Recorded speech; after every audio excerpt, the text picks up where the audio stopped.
সভাপতি মাওলানা শফিকুর রহমান চাচান। আসসালামু আলাইকুম ওয়া রাহমাতুল্লাহি ওয়া বারাকাতুহু। সম্মানিত সভাপতি জনতা, 2013 সালের হেফাজতের জাগরণে শাহবাগী মসজিদ সাহেবের ছেড়ে পালিয়েছে। আজকের জাগরণে তথাকথিত নারীবাদীরা পালাতে বাধ্য হবে। সংগ্রামী জনতা, এবার বক্তব্য রাখবেন সহকারী আন্তর্জাতিক সম্পাদক মওলানা আব্দুল সালাম পাটোয়ারি।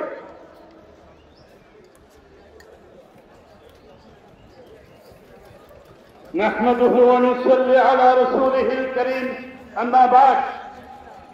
সম্মানিত তাওহীদি জনতা, আজকের ঐতিহাসিক সমাবেশ থেকে বাংলাদেশের প্রধান উপদেষ্টার প্রতি আমি এই আবেদন রাখছি যে এই বাংলাদেশে এইটা বাংলাদেশ কোন আমাজন জঙ্গল নয়।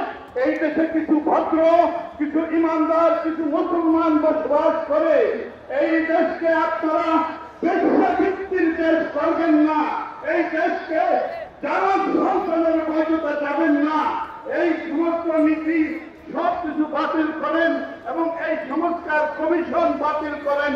হেফাজত নেতৃবৃন্দর মিথ্যা মামলা প্রত্যাহার করুন। এই দাবি জানিয়ে আমি আমার বক্তব্য শেষ করছি। ওয়াসাল্লাল্লাহু ওয়াসাল্লাম আলা নবিয়িনা মুহাম্মদ। সংগ্রামী উপস্থিতি, এবার বক্তব্য রাখবেন সহকারী আন্তর্জাতিক সম্পাদক মওলানা ফুলান কিবরিয়া।